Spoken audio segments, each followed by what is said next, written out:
Please rise for the singing of the Philippine National Anthem, Yeah. to be led by the Samiwang Singers of Ilocos Norte.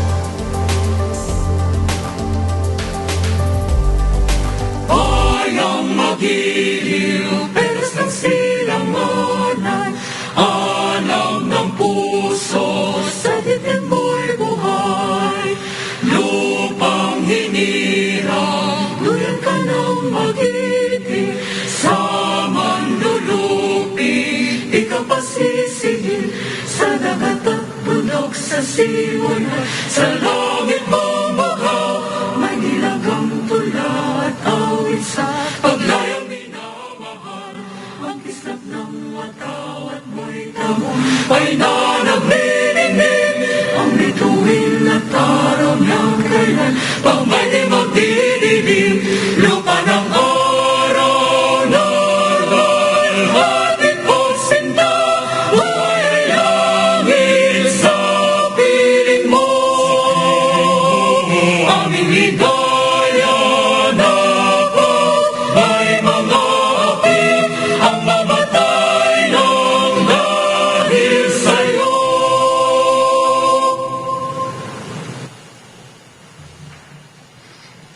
Please remain standing for the nation's prayer.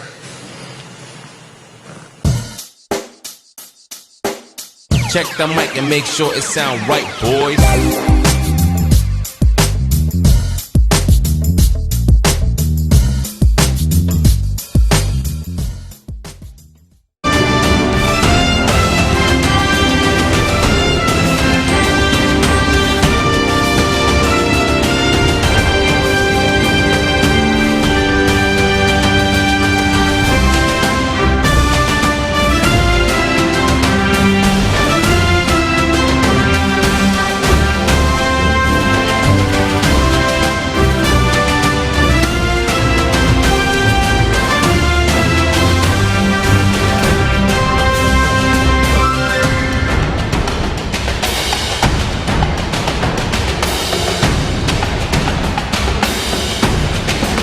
Sir, siguro yun, no? Oo, yan, mga proto dyan.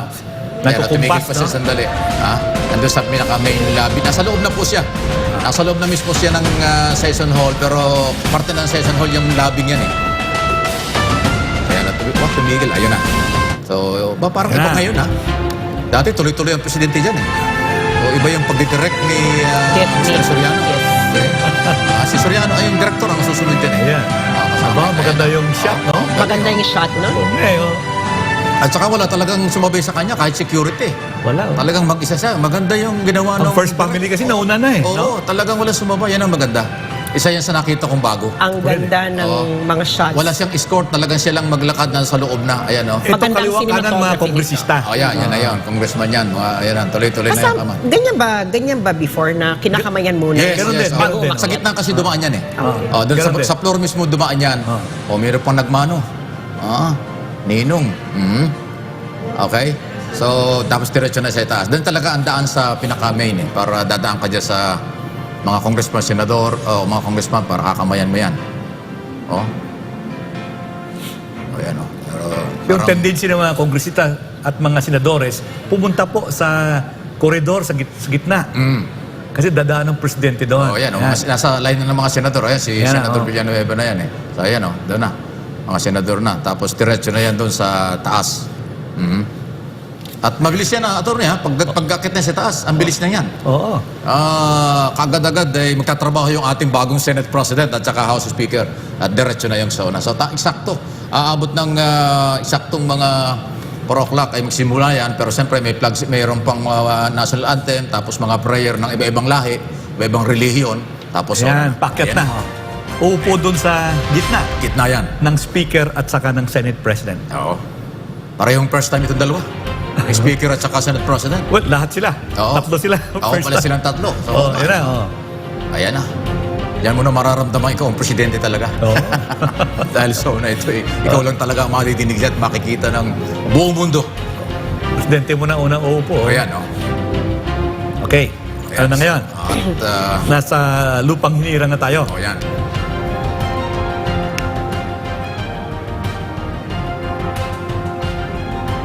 Ayan na. Ano Una ko ng yung sound Senate. mic? O ano ng Senate President? Wala yung audio nung speaker natin? Walang audio. Ba't walang audio yung speaker at saka Senate President? Please rise for the singing of the Philippine National Anthem Ayan. to be led by the Samiwang Singers of Ilocos Norte. Bayang magiliw, pelos ng silanganan, alam ng puso, sa dibdib mo'y buhay. Lupang hinirang, luyan ka ng mag-ibig, sa manlulupi, di ka pasisingin, sa dagat at bundok, sa simoy, sa langit mong bagaw, may nilagang tula at awit sa paglayang minamahal. Ang kislap ng watawat mo'y tagumpay na naglilinig, ang bituin at araw niyang kailan pang may di magdidilim. Lupa ng araw na alhating po sinta, buhay ay langit sa piling mo. Aming hidaya na po, may mga api ang mamatay ng dahil sa'yo.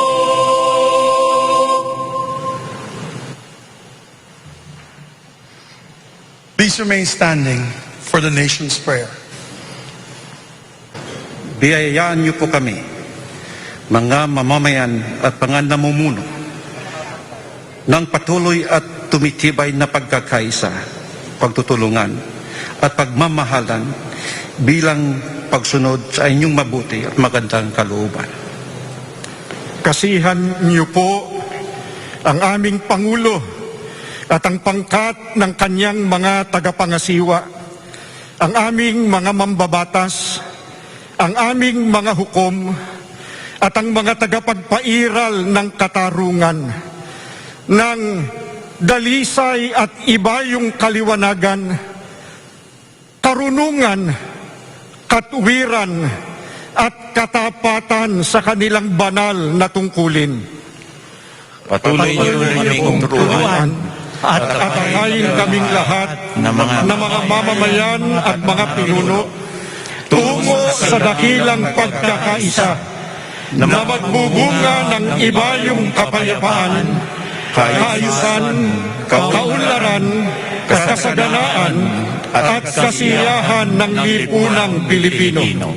Magpatuloy po tayo sa personal na panalangin. Mangyaring ang bawat isa ay tahimik na manawagan sa may kapal.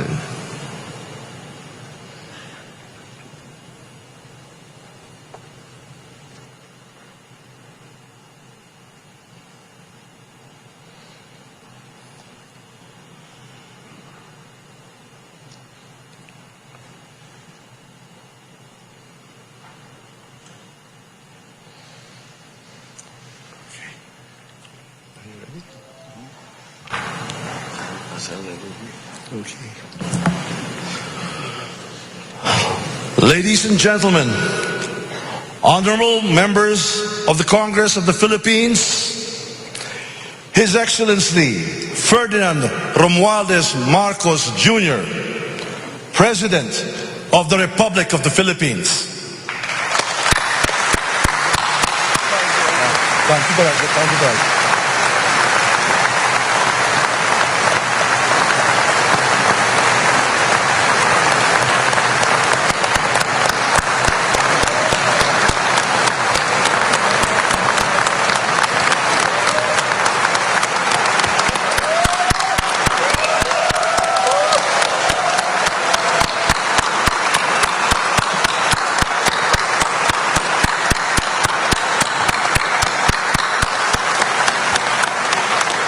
Vice President Sara Zimmerman Duterte, former Presidents Joseph Ejercito Estrada, Gloria Macapagal Arroyo, and Rodrigo Roa Duterte, Senate President Juan Miguel Zubiri, and the honorable members of the Senate, House Speaker Ferdinand Martin Romualdez, and the honorable members of the House of Representatives, Chief Justice Alexander Gesmundo, and the Honorable Justices of the Supreme Court, the Apostolic Nuncio, Most Reverend Charles John Brown, and the esteemed members of the Diplomatic Corps,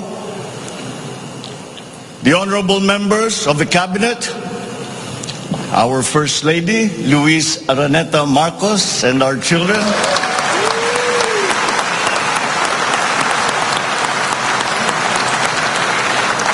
distinguished guests, ang mga minamahal kong mga kababayan, ladies and gentlemen, magandang hapon po sa inyong lahat. I come before you today to address you as it is my duty as President of the Republic. We live in difficult times brought about by some forces of our own making, but certainly also by forces that are beyond our control. But we have and we will continue to find solutions, and these are some of them. In terms of the economy, we will implement a sound fiscal management. Tax administration reforms will be in place to increase revenue collection. Expenditure priorities will be realigned and spending efficiency will be improved to immediately address the economic scarring arising from the effects of COVID-19 and also to prepare for future shocks. Productivity-enhancing investments will be promoted.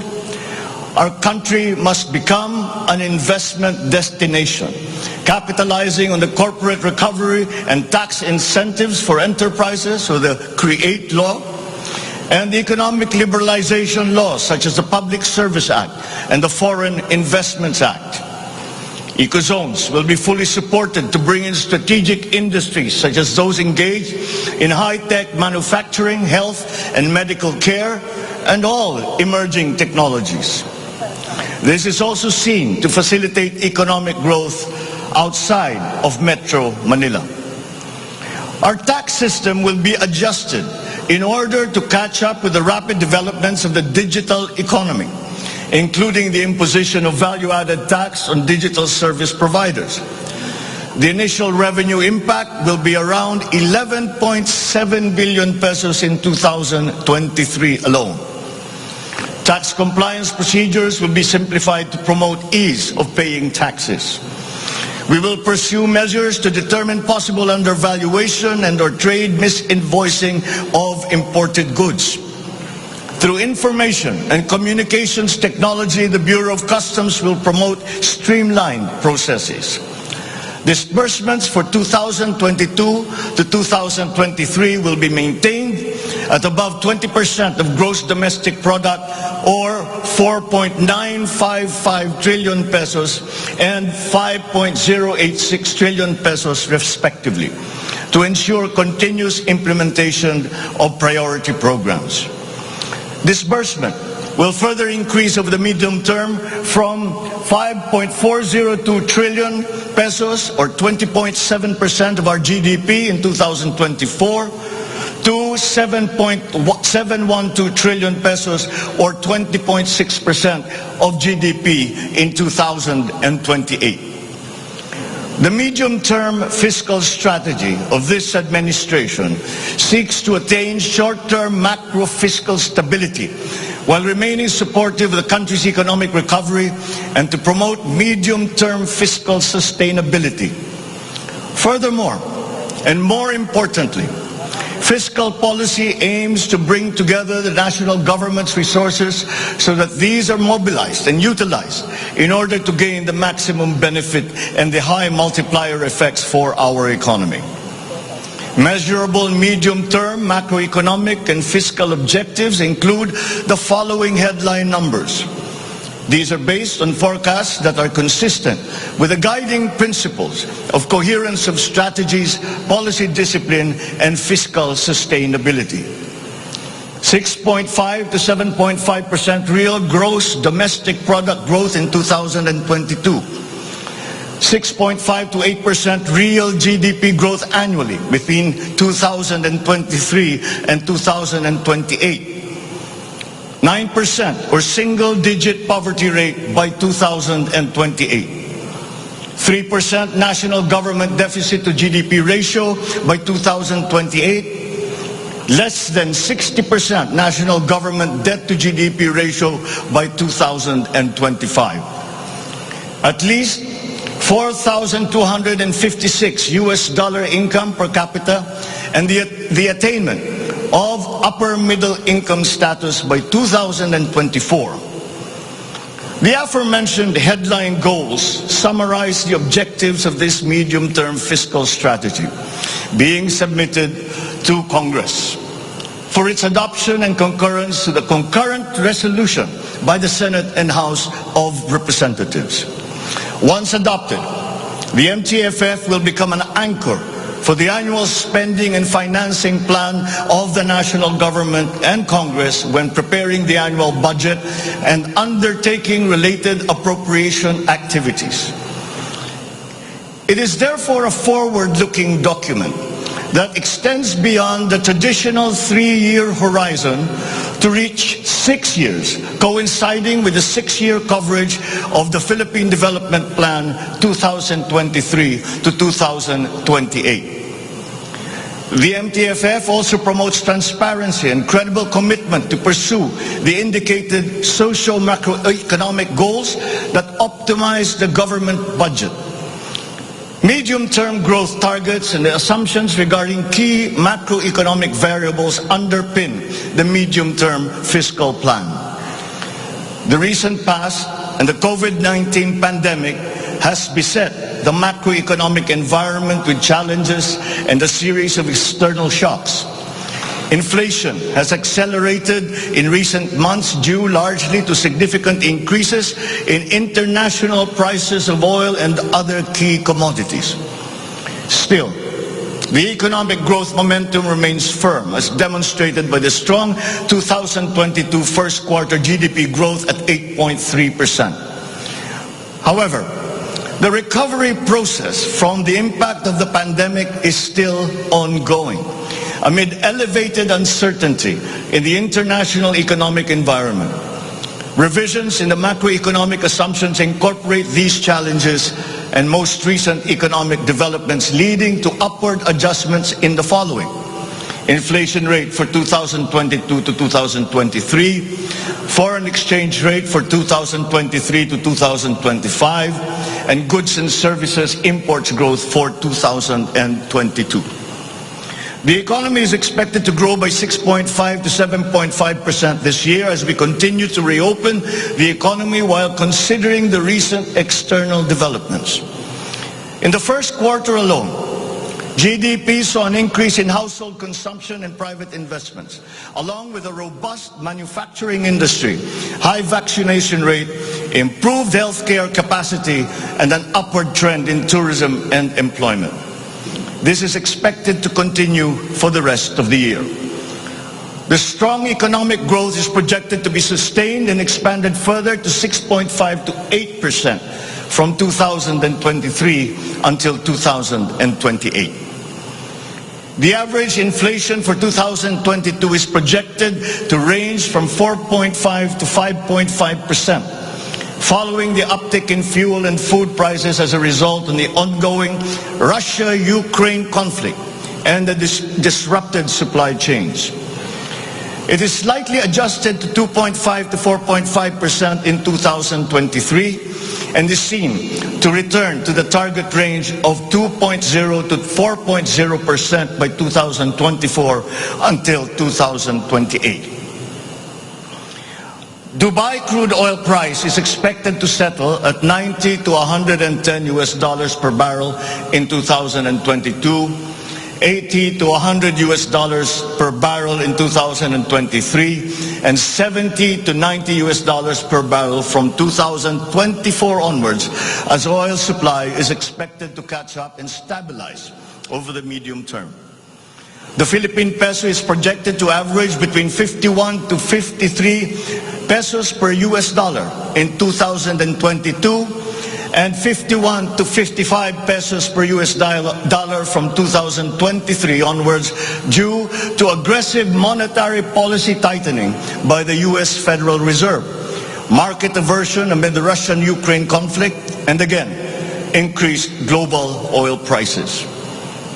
Lastly, exports of goods are expected to grow by 7% in 2022 and 6% from 2023 to 2028.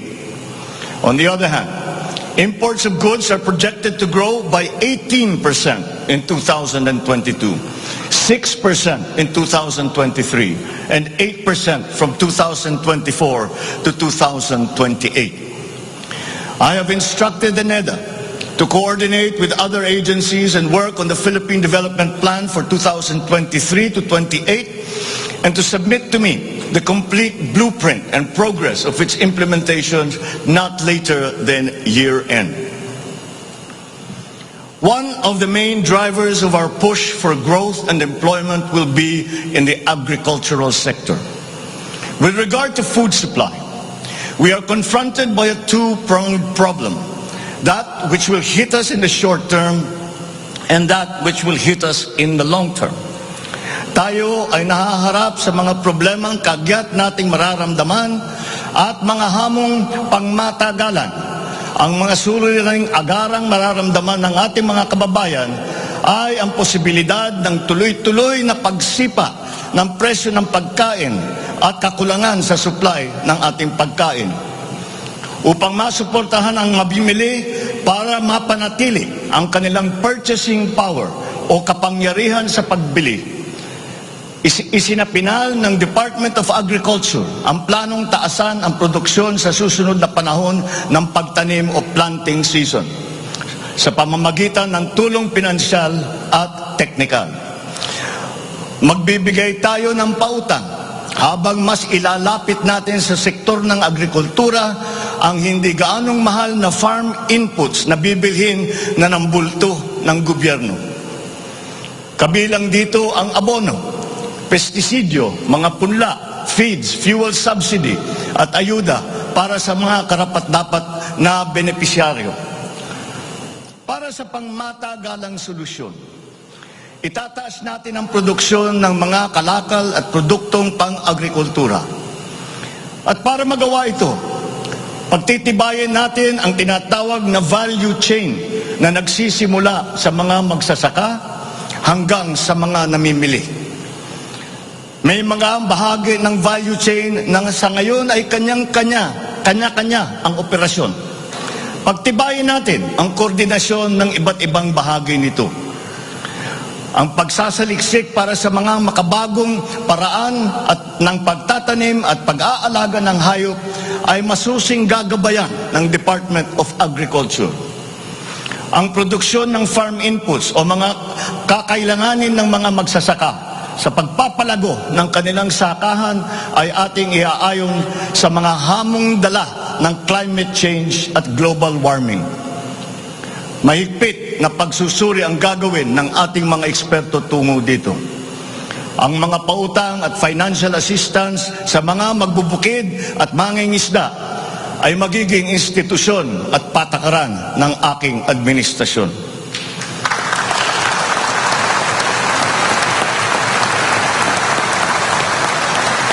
Ipapaprioridad natin ang modernisasyon ng mga sakahan sa pamamagitan ng mga makabagong teknolohiya para sa ating mga magsasaka.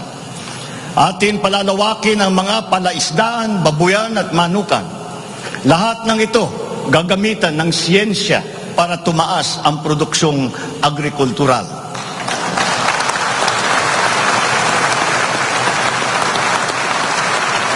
Maging ang post-production at processing ay susuportahan ng pamahalaan. Gagawa tayo ng network, national network ng farm-to-market road upang mas mabilis na mailakbay ng mga magsasaka ang kanilang mga produkto sa mga pamilihan.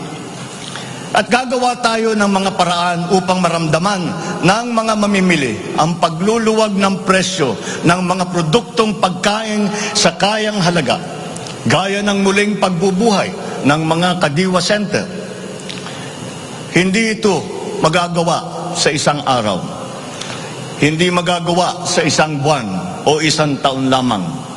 Ngunit, kailangan na natin simulaan ngayon.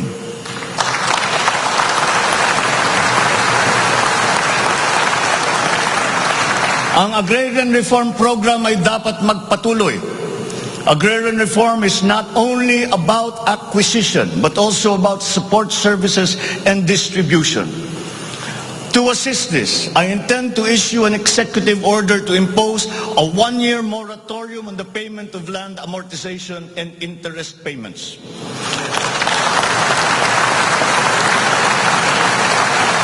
This is included in Republic Act number 11469 or the Bayanihan to Gilas 1 Act. A moratorium will give the farmers the ability to channel the resources in developing their farms, maximizing their capacity to produce and propel the growth of our economy.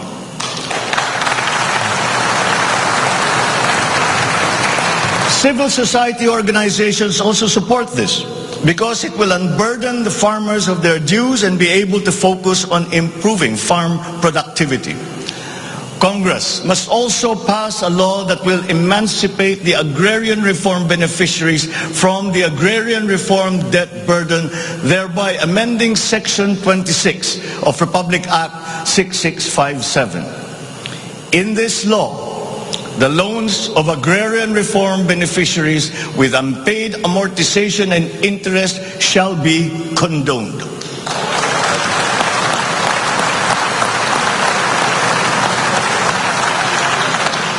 Layunin ng batas na ito ay burahin ang hindi mabayarang utang ng ating mga magsasaka na benepisyaryo ng agrarian reform.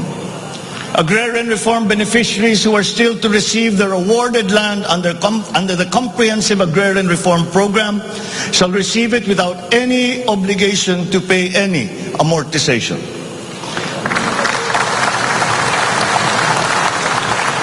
The condonation of the existing agrarian reform loan will cover the amount of 58.125 billion pesos, benefiting 654,000 agrarian reform beneficiaries and involving a total of 1.18 million hectares of awarded lands.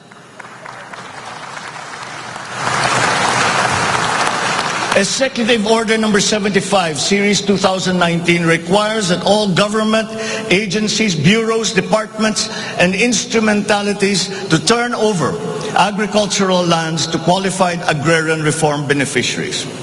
At present, we have a total of 52,000 hectares of unused agricultural lands of the government, which shall now be used for distribution to the following sectors in accordance with Section 40 of the Republic Act number 6657 as amended. Thus, landless war veterans, landless surviving spouse and orphans of war veterans, landless retirees of the Armed Forces of the Philippines and the Philippine National Police. Agricultural lands acquired under this program will be given to graduates of college degrees in agriculture who are landless.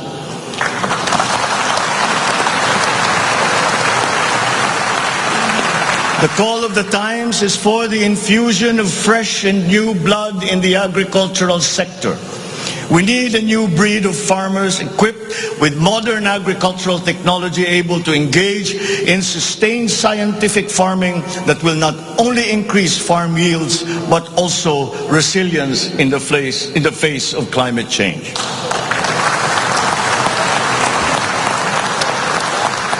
They say that each brand has a story.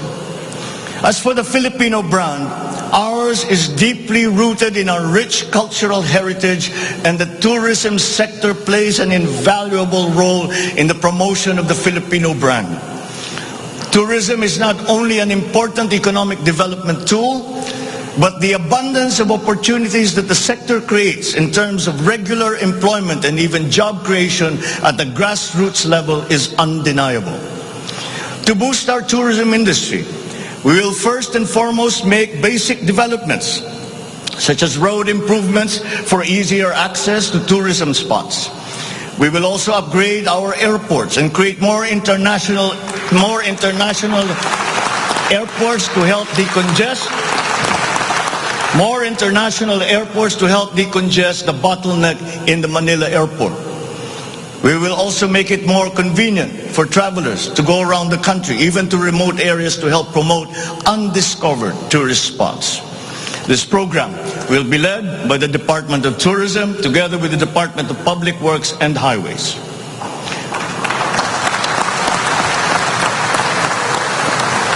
To foster the Filipino brand is to spark our sense of pride and reaffirm our strong sense of identity. It is time to welcome the rest of the world with an enhanced Filipino brand that is unique, attractive, and creative. The creativity of the Filipino is truly world-class. We excel in arts and culture, new media, live events, avenues which generate primary and downstream jobs for our creative and talented countrymen. Unfortunately, ang mga hanap buhay na ito ang unang pinadapa ng pandemya at ang pinakahuli namang makabalik sa normal. The creative industry likewise faces many challenges, including workplace conditions, working hours, intellectual property rights, and the welfare of our beloved freelancers who were left vulnerable during the height of the pandemic. We require an institutionalized creative industry that will advance the interest of its stakeholders. Sila na nagbibigay ng kaluluwa at pagkakilala sa ating pagka-Pilipino. Protektahan natin sila.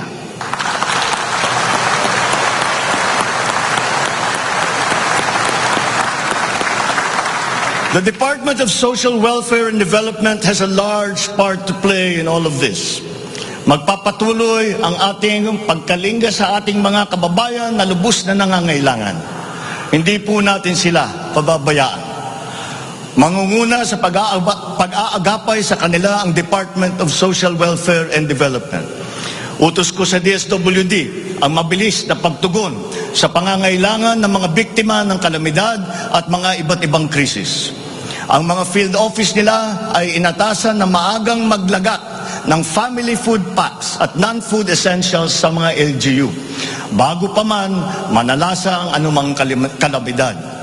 Magdadagdag tayo ng mga operation center, warehouse at imbakan ng relief goods, lalo na sa mga malalayong lugar na mahirap marating. Titiyakin natin na maayos ang koordinasyon ng DSWD at Department of Human Settlements and Urban Development nang sa ganon, madali ang pagpatupad ng Emergency Shelter Assistance Program para sa mga biktima ng kahit anong kalamidad.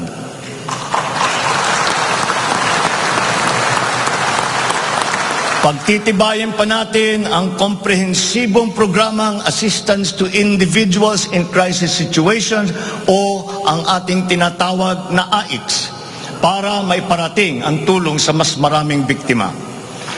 Hindi natin papahirapan ang mga biktima ng krisis na dudulog sa ahensya.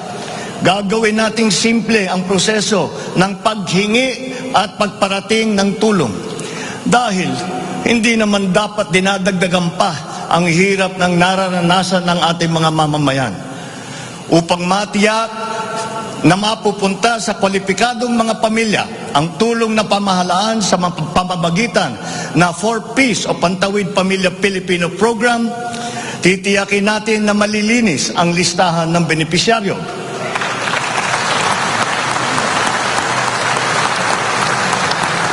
Higit na sa 1 milyong pangalan na ang nakapag-graduate na sa listahan.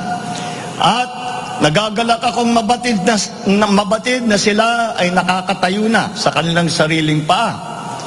Kaugnay nito ay inutusan ko ang DSWD na pag-ibayuhin pa ang pagrepaso ng listahan upang maitutok ang pamimigay ng sapat na ayuda sa mga lubos na nangangailangang pamilya. Magpapatuloy ang supplemental feeding program para sa mga bata sa child development centers at supervised neighborhood play at lalo pa nating palalawakin sa taong 2023. Hindi rin natin nakakalimutan ang mga solo parents at mga nanay na nahiwalay sa kanilang mga mister dahil sa karahasan. Pagtitibayin natin ang programa sa violence against women and their children. Kabilang na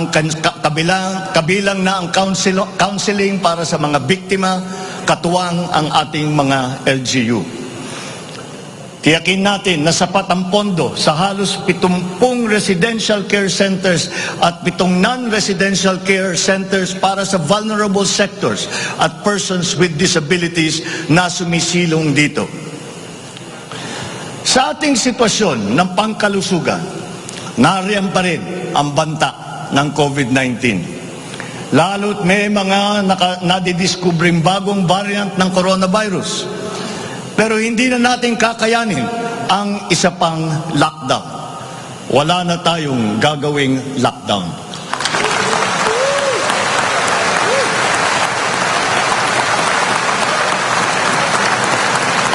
Dapat natin balansehin ng maayos ang kalusugan at kapakanan ng ating mga mamamayan sa isang banda at ang ekonomiya naman sa kabilang banda. Nakikipagtulungan ang iba't ibang ahensya ng pamahalaan sa pagmonitor sa mga COVID-19 hospital admission upang makatiyak tayo na may sapat na kapasidad ang ating healthcare system at maiwasan ang pagsipa ng bilang ng nagkakasakit. Patuloy din ang ating vaccine booster rollout para sa ating pangkalahatang depensa.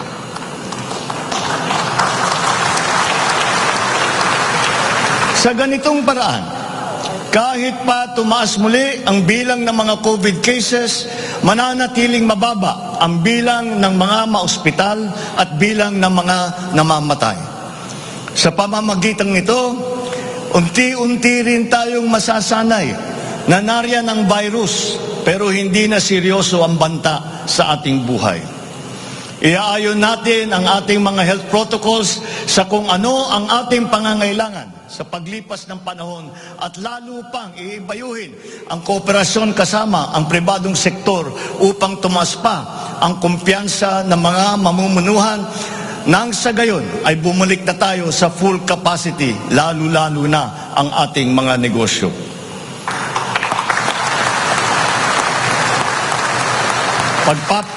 Pagbubutihan pa natin ang pagpapakalat ng tamang impormasyon ukol sa COVID, kasama ang kahalagahan ng bakuna. Mananatili muna sa ngayon ang alert level system natin. Pinapag-aralan natin ang ibang paraan ng klasifikasyon upang mas babagay sa kasalukuyang sitwasyon, lalong-lalo na sa pagbabago ng COVID. Sa pakikipagtulungan ng Kongreso, itatatag natin ang ating sariling Center for Disease Control and Prevention at ang isang Vaccine Institute.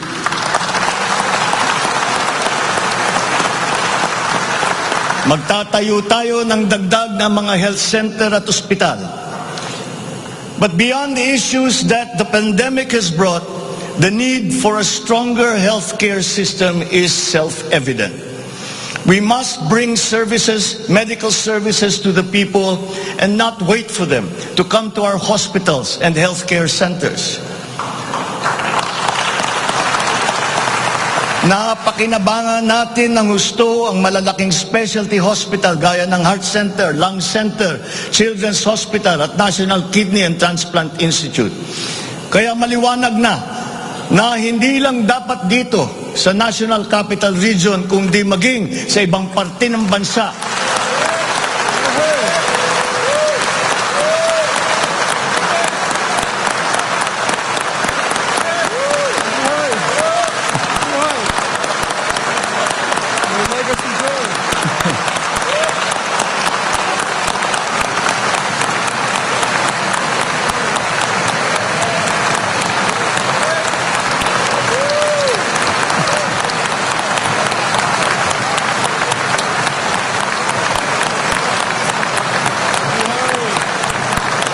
Maliwanag na hindi lamang dapat dito lamang sa National Capital Region kundi maging sa ibang parte ng bansa, kailangan magdagdag ng ganitong uri ng mga pagamutan.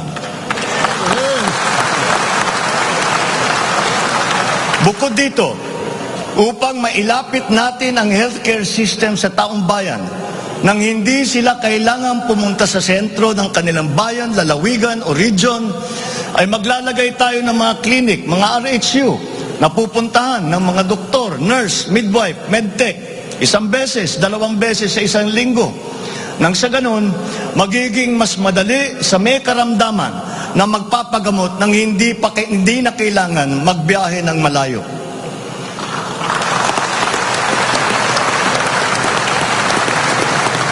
One of the cornerstones of a strong healthcare system is the provision of competent and efficient medical professionals. We will exert all efforts to improve the welfare of our doctors, our nurses, and other medical frontliners. Dapat din tayong magkaroon ng sapat na supply ng gamot na kinakailangan sa pang-araw-araw ng ating mga mamamayan.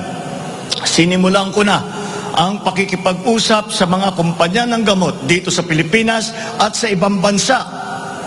Hinihikayat natin na buksan nila ang merkado upang bumaba ang presyo ng gamot.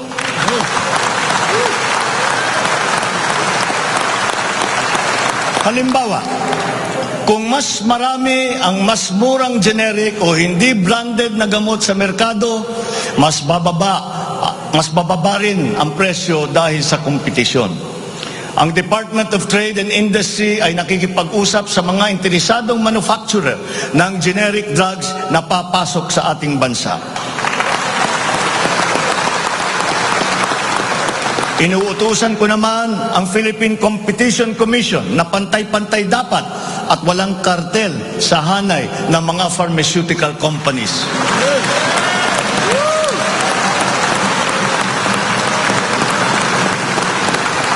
Dahil kapag bukas ang merkado, bababa ang presyo ng gamot para mapakinabangan ng ating mga mamamayan. This is one of the hard lessons that we learned when the pandemic struck, and therefore we must act on that shortcoming.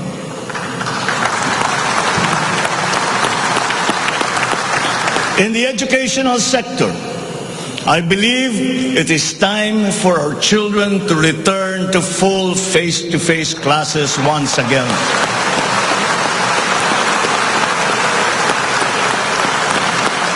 The Department of Education, led by our highly able Vice President Sara Duterte, is now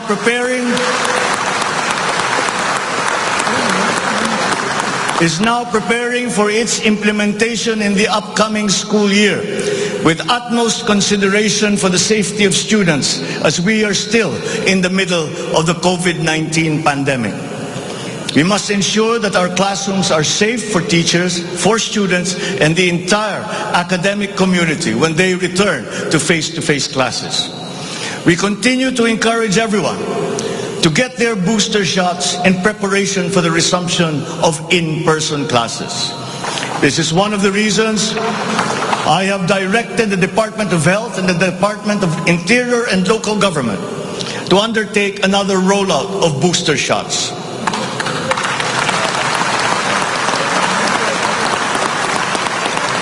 The condition and availability of schoolrooms for our students must also be addressed, again, in coordination with the Department of Public Works and Highways. Though some complications have arisen over the question of repair of school buildings in relation to the Mandanas-Garcia ruling, this will be ironed out. We have been in discussion with local government leaders, governors and mayors in the last few weeks to determine with the LGUs what is actually practicable, what functions belong to the LGUs and what belong to the national government. There have also been lengthy discussions on the continuation and viability of the K-12 school system. We are giving this careful review, and all necessary inputs and points of view are now being considered. In the longer term, we are instituting a program of refresher courses and retrainings for our teachers so they can stay abreast of the rapid growth in technology, especially in this post-pandemic world. As for the horror stories that we have heard about the poor quality of educational materials and supplies that are being given to our schools, this must end.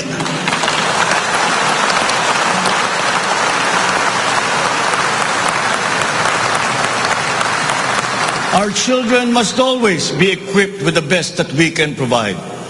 Ang edukasyon ay ang tangi nating pamana sa ating mga anak na hindi mawawaldas.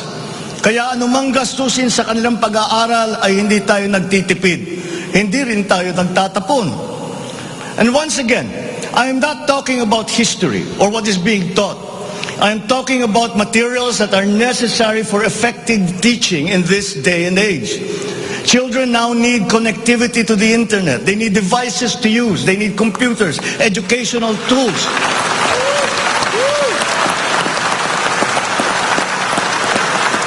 So that they might participate fully in the digital community here and abroad.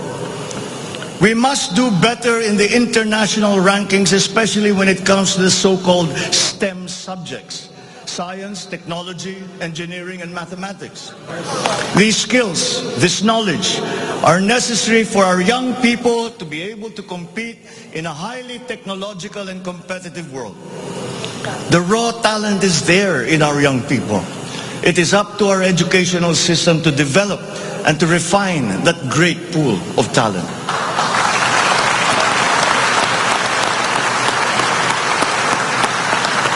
Foreign employers have always favored Filipino employees because of our command of the English language.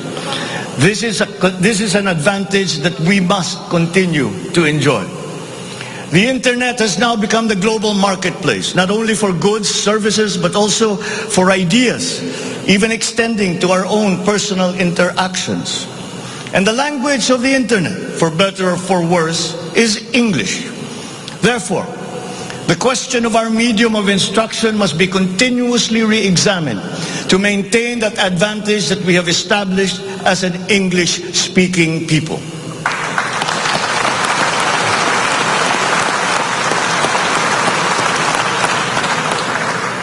On a related subject, we are entering an age of exponential adoption of technology. It is the fourth industrial revolution. This will be characterized by the infusion of technology into almost every facet of our lives. Breakthrough technologies in the areas of quantum computing, artificial intelligence, nanotechnologies, the Internet of Things, robotics, self-driving electric vehicles, 3D printing, virtual and augmented realities, among others, that will radically transform the way business is done. The scale and the speed at which these innovations are introduced universally into our everyday lives and activities is unprecedented in our recorded history. We cannot stand idly by. The mission of our Department of Information and Communications Technology is to identify and utilize these innovations to improve governance. It has the daunting task now of transforming our government into an agile bureaucracy that is responsive to the needs of the public. Provide good and solid data to ensure informed decision-making, as well as allow secure and seamless access to public services. The voluminous records stored in the government warehouses and archives have to be digitized.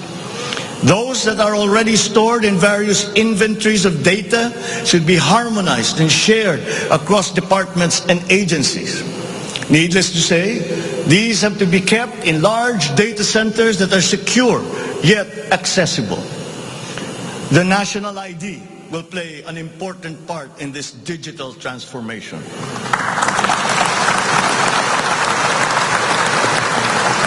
For citizens to be able to seamlessly transact with government, their identity must be easily verifiable. We expect to issue 30 million physical IDs and 20 million digital IDs by the end of this year. The target is to accomplish the issuance of about 92 million IDs by the middle of next year. As the world moves into rapid digitalization, the digital divide will become more pronounced. The depth and breadth at which these technologies will be transformative in our lives is fully expected. This will open new opportunities for the creation of wealth, but will also likely create inequalities. Hence, universal connectivity will be a vital component in order to ensure that no citizen is left behind.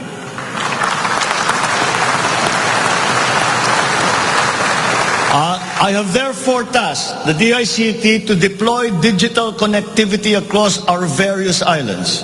This will be done through the implementation of the National Broadband Plan, the Common Tower Program, connecting our geographically isolated and disadvantaged areas via our Broadband ng Masa project.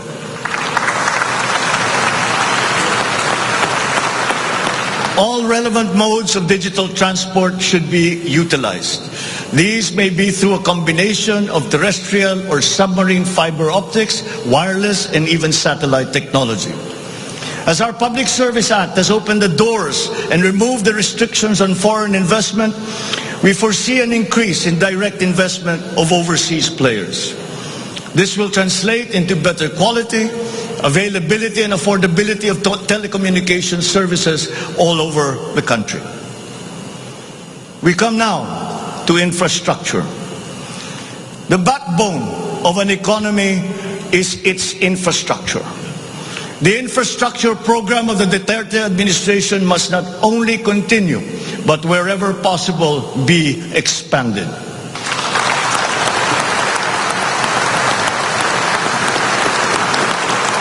We shall confidently build on this firm foundation established by my predecessor, as it is in building an edifice.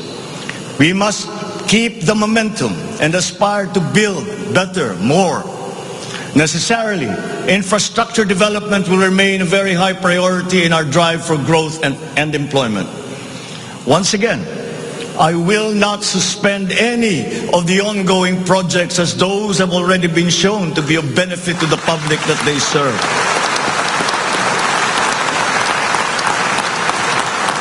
We will continue to study the proposals that have been made.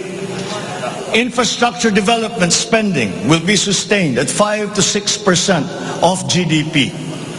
The planned expansion of infrastructure projects, I believe, would be possible if we continue to encourage the participation of the private sector in the development of our programs. Public-private partnerships, or PPPs, hold great potential for that expansion, for infrastructure development and for innovation. Our infrastructure development is of primary importance, as it is a necessary element to improve many other sectors, to include agriculture, tourism, general economic activity, and even to governance. It is my belief also that we have missed some great opportunities to develop our rail transport system.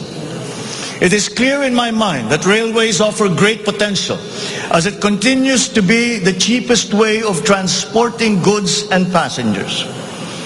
We can build upon already existing lines by modernizing these old railway systems. There are dozens of railway projects on the ground, above the ground, below ground, not just in Manila, but in other regions, at various stages of implementation and with a combined cost of 1.9 trillion pesos. This administration is committed to finish building the current portfolio of investments, approve railway projects such as the North-South Commuter Railway System, the 33-kilometer Metro Manila Subway Project, the 147-kilometer North-South Commuter Railway System, the 12-kilometer LRT-1 Cavite Extension, the 23-kilometer MRT-7, and the common station that will connect LRT-1, MRT-3, and MRT-7. And beyond NCR, larger scale railway systems like the 102-kilometer Mindanao Railway Project,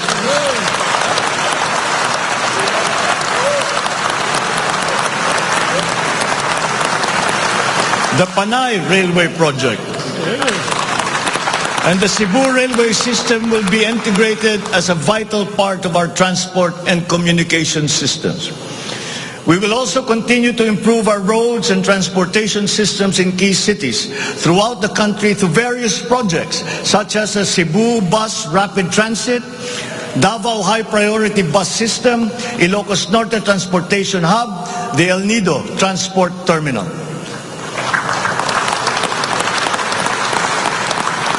My order to the Department of Transportation, or DOTR, is really very simple. Full speed ahead.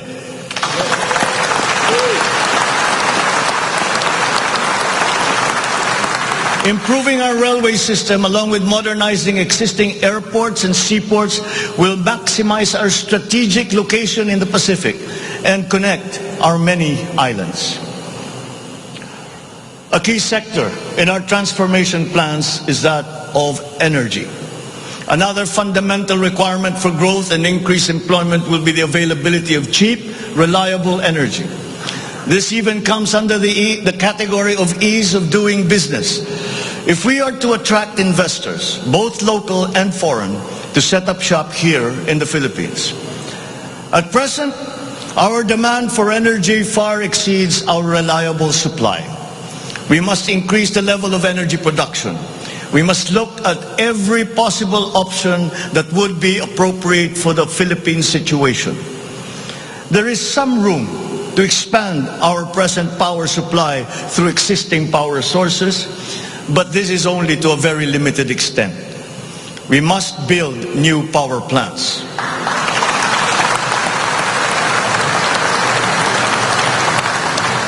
We must take advantage of all the best technology that is now available, especially in the areas of renewable energy.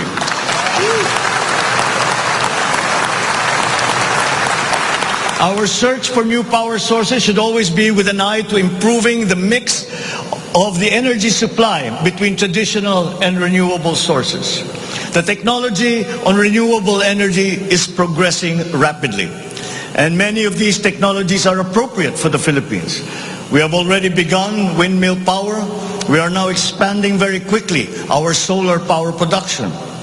For both offshore and onshore wind turbines, for example, the World Bank has calculated that there is a potential for 255 gigawatts by the year of 2030. Solar power has steadily increased its efficiency in converting sunlight to electrical power, which is particularly attractive for the Philippines. Because unlike wind power, solar power is practical almost everywhere in the Philippines all year round. In the move to lowering our carbon footprint caused by energy production, our advancement to renewables will have a lead time. In the interim, natural gas will hold the key. We will provide investment incentives by clarifying the uncertain policy in upstream gas, particularly in the area close to Malampaya. This requires clarification of the processes and review of service contracts policy. I believe that it is time also to re-examine our strategy towards building nuclear power plants in the Philippines.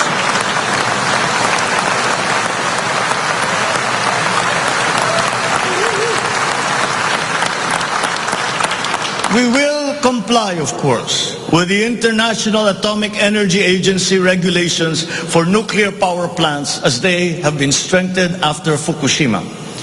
In the area of nuclear power, there have been new technologies developed that allow smaller scale modular nuclear plants and other derivations thereof.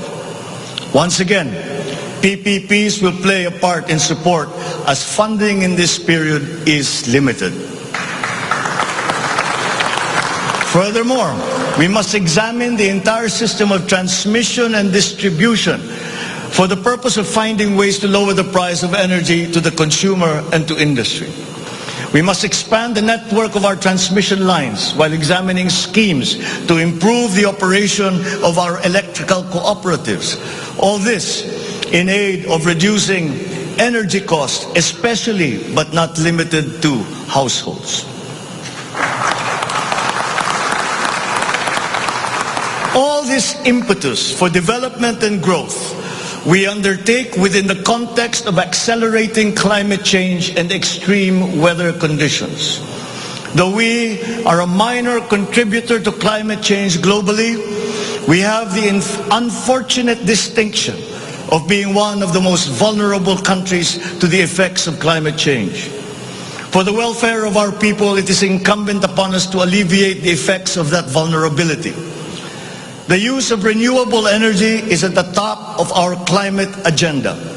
We will increase our use of renewable energy sources such as hydropower, geothermal power, solar, and wind. Geographically, we are a disaster-prone country.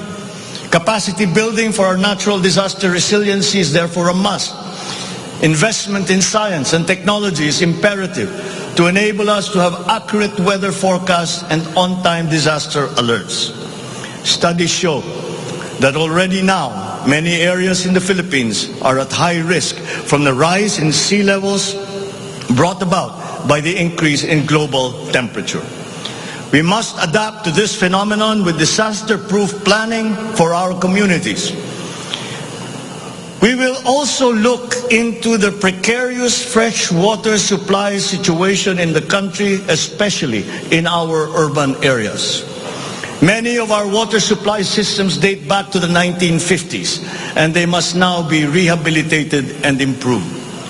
I've instructed the DNR, together with the DPWH, to explore possible partnerships with the private sector to address this crucial situation.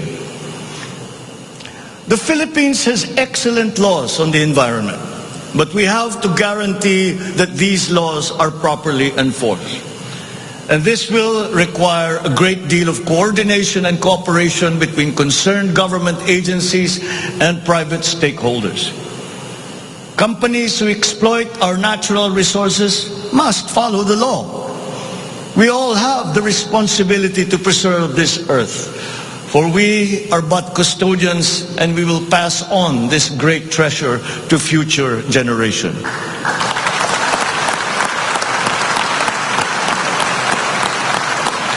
There is no question that the preservation of the environment is the preservation of life.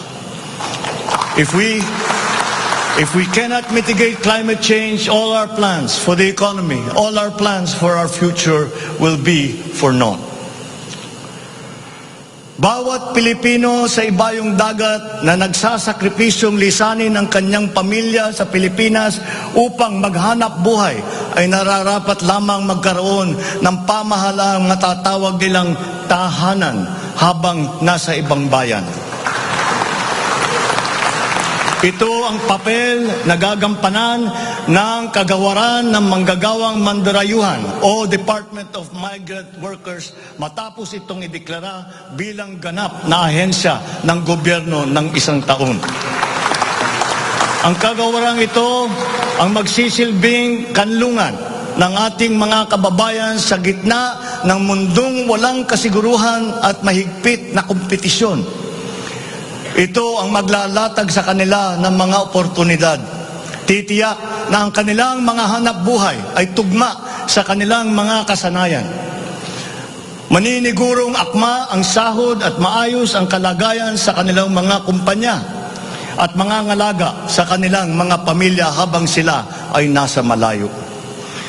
Gagawin natin ito sa pamamagitan ng pag-aalis ng red tape sa sistema ng pagsusulong ng digital empowerment.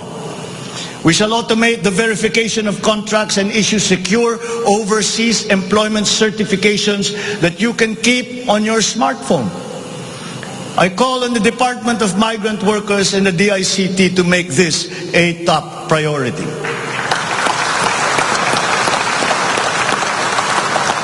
Tinatawagan ko rin ang Department of Foreign Affairs na makipagtulungan sa Department of Migrant Workers na tiyakin ang lahat ng mga diplomatic post ay tutulong na agarang maibalik sa trabaho ang mga ating mga overseas Filipino workers na nawalan ng hanap buhay nitong nakalipas na ilang taon.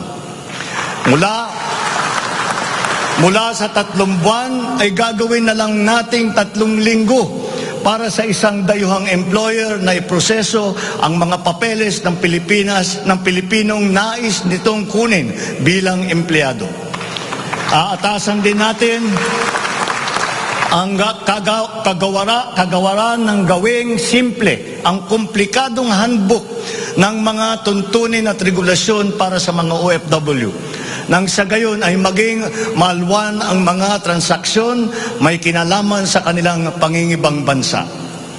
Mula sa handbook na may 240 seksyon ay gagawin nating pamphlet na lamang na hindi hihigit sa 100 pahina.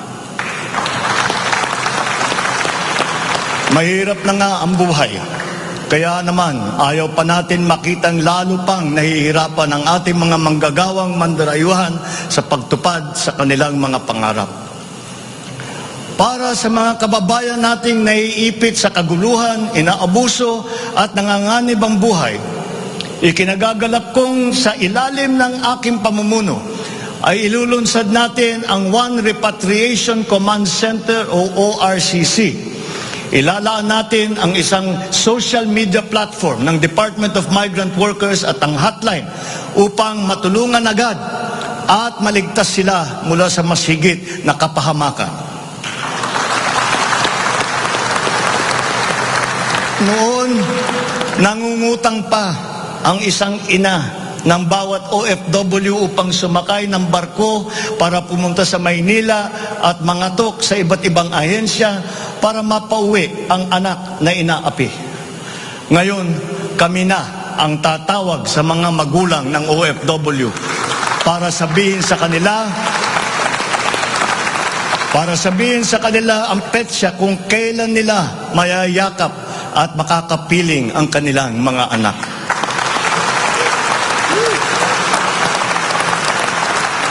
Sa kasalukuyan ay nakikipag-ugnayan tayo sa pamahalaan ng Saudi Arabia upang buksan muli ang deployment.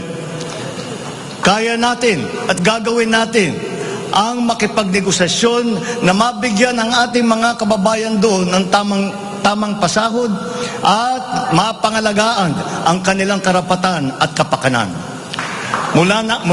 Muli natin patitibayin ang respeto at pagkakaibigan ng ating dalawang bansa tulad ng namamagitan sa ating ama sa kanilang hari. Sa mga susunod na buwan ay magtutungo si Secretary Susan Ople sa Saudi Arabia upang tiyakin na may sapat na puwersang magsisiguro na mabubuksan muli ang empleo sa bansa at para maisulong ang ating kampanya laban sa human trafficking. Ngayon, para naman sa mga anak na naiwan sa Pilipinas, titiyakin ng Department of Migrant Workers sa pamamagitan ng OWA na sila ay maipapasok sa magagandang paaralan, magtuturo sa kanila ng financial literacy, mental wellness, sports, sining, kultura. Ito ay mangyayari sa pakikipagtulungan ng iba't ibang ahensya ng pamahalaan. Alagaan natin ang kabataang Pilipino sapagkat sila ang kinabukasan ng ating inang bayan.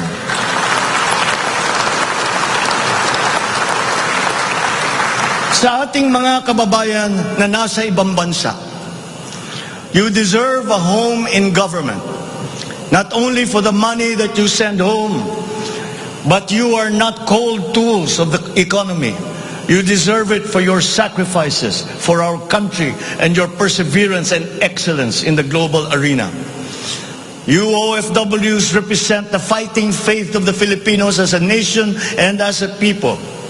Let us transform your overseas journey into inspirational stories for all time. Thanks to you, our dear legislators, and of course to the man every OFW now refers to as their tatay, President Rodrigo Duterte. You passed the law that created this new home for our OFWs.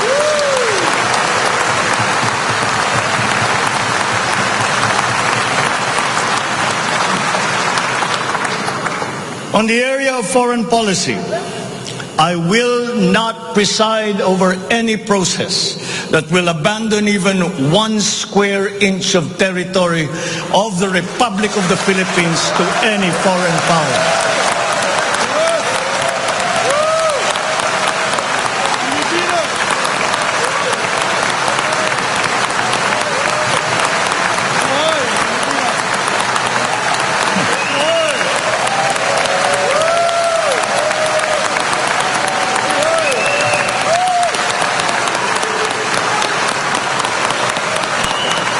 With respect to our place in the community of nations, the Philippines shall continue to be a friend to all, an enemy to none. The Philippines has always been open and welcoming to all our foreign friends and visitors. That is our worldview. That is our culture. But let me be clear. We are very jealous of all that is Filipino.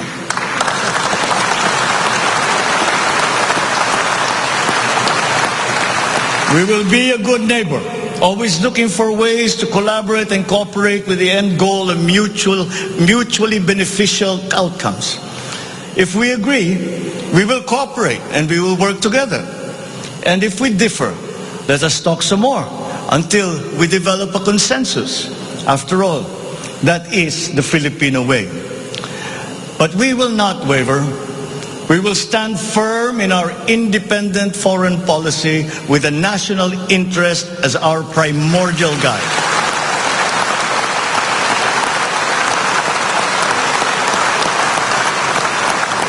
We commit to maintaining good relations with the rest of the world. As a matter of fact, it is my sincere belief that the need for strong bonds and collaboration among nations emerges in the direst of times, such as in a pandemic. The partnerships and alliances that we make with all will provide stability that all nations will need as we emerge into this new global economy. The Philippines will continue to promote stronger and multifaceted relationships with all our partners around the world. We are in fact grateful for the messages of support and offers of help that we have received from many of our friends in the international community. This has been communicated to us through the different envoys and ambassadors here in the Philippines. Such strong relationships can only be beneficial to all involved. As I am here today addressing the legislature, allow me now to propose legislation that we would like you to pass in support of these programs. 1. National Government Right-Sizing Program, a reform mechanism that seeks to enhance the government's institutional capacity to perform its mandate and to provide better services while ensuring optimal and efficient use of resources. Compared to previous government reorganization efforts, the NGRP will entail a comprehensive strategic review of the functions, operations, organization, system, and processes of the different agencies, and massive and transformational initiatives in agencies concerned, such as mergers, consolidations, splitting, transfer, and even the abolition of some offices. The right-sizing efforts will also involve the conduct of a comprehensive strategic review of functions, programs, and projects that will cut across various agencies. Number 2, a budget modernization bill. This seeks to institutionalize a cash-based budgeting system under Executive Order number 91, Series 2019, to strengthen fiscal discipline in the allocation and use of budget resources by ensuring that every peso budgeted by the government would lead to the actual delivery of programs and projects. The full implementation of the CBS is timely and vital as the government executes response and recovery plans post-pandemic. Number 3, Tax Package 3 Valuation Reform Bill. This bill provides for the establishment of real property values and valuation standards across the country, and B, the development of real property information system that provides for the database of all real property transaction and declarations in the country. Number 4, Passive Income and Financial Intermediary Taxation Act. This seeks to reform the taxation of capital income and financial services by redesigning the financial sector taxation into simpler, fairer, more efficient, and a revenue-neutral tax system. It also represents to adopt a regionally competitive tax system. Number 5, E-Government Act, which provides for the establishment of the e-government master plan, which shall cover all e-government services and processes. Number 6, the Internet Transaction Act, or e-commerce law, which aims to establish an effective regulation of commercial activities through the Internet or electronic means to ensure that consumer rights and data privacy are protected, innovation is encouraged, fair advertising practices and competition are promoted. Online transactions are secured, intellectual property rights are protected, and product standards and safety are observed.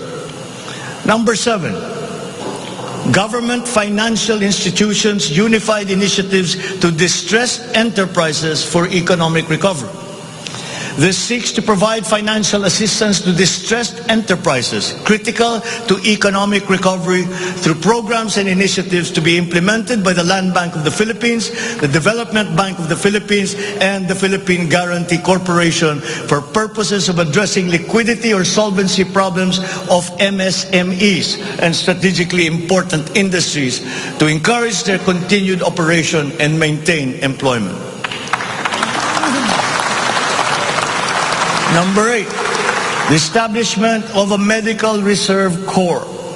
Establishes a Medical Reserve Corps under the Health and Emergency Management Bureau of the DOH.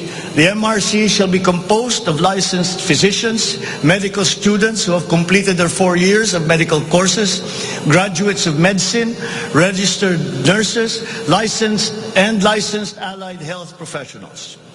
Number 9, National Disease Prevention Management Authority. This bill seeks to create the Center for Disease Prevention and Control attached to the DOH. Number 10, the creation of the Virology Institute of the Philippines. This will create the Virology Science and Technology Institute of the Philippines as an attached agency of the DOST.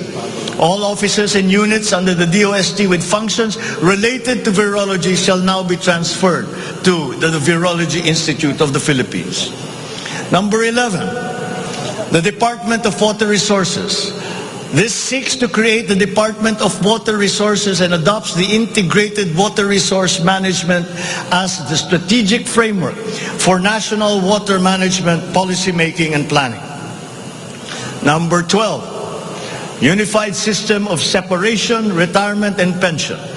This grants a monthly disability pension in lieu of disability benefits provided under existing laws for military and uniformed personnel retired by reasons of disability.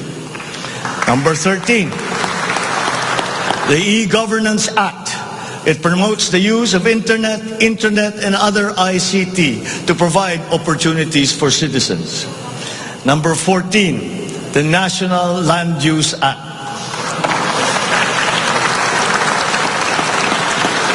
This will provide for a rational and holistic management and development of our country's land and water resources, hold owners accountable for making these lands productive and sustainable, strengthen the LGU to manage ecological balance within its jurisdiction. It also provides for land use and physical planning framework as a mechanism in determining policies and principles to implement this legislative measure. Number 15, the National Defense Act. This seeks to amend the antiquated National Defense Act of 1935 to provide for a change in the military structure of the armed forces of the Philippines that is more responsive to current and future non-conventional security threats to the country's territorial integrity and national sovereignty.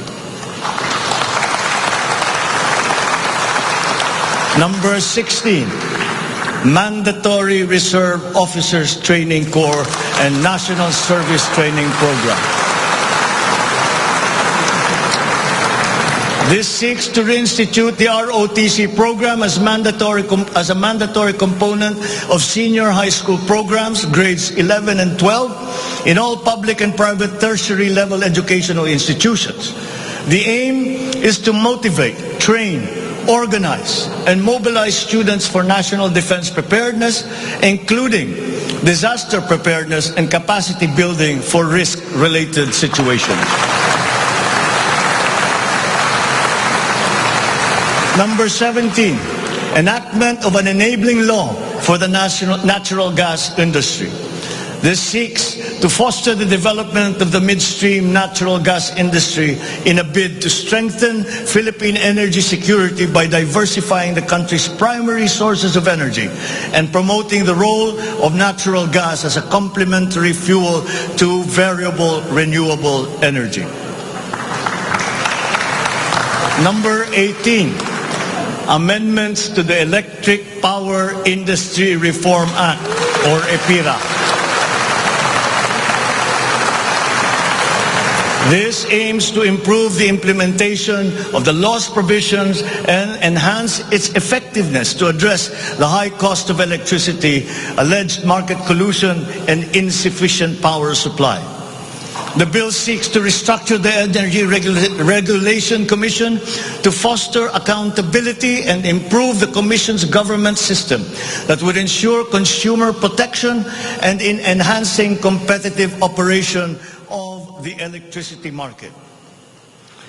Number 19, amendments to the Build, Operate, Transfer law. This seeks to improve the implementation of the public-private partnership program and to be able to direct the desired outputs and outcomes in line with the strategic development targets of the country. Specifically, the amendments seek to 1. Address the ambiguities in the existing law. 2. Address the bottlenecks and challenges affecting the implementation of the PPP program. And 3. Foster a more competitive and enabling environment for PPPs.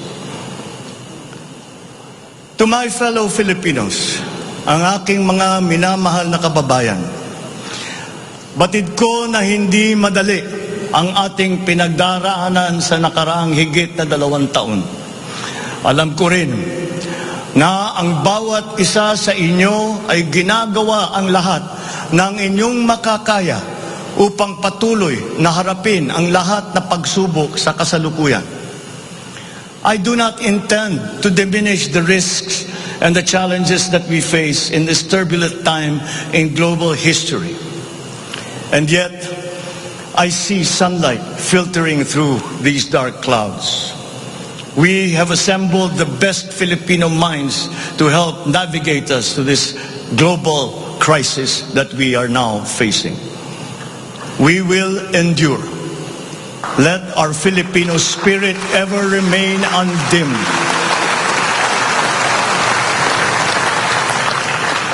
I know this in my mind. I know it in my heart. I know it in my very soul. The state of the nation is sound. Thank you and good afternoon. Marami pong salamat sa inyong lahat.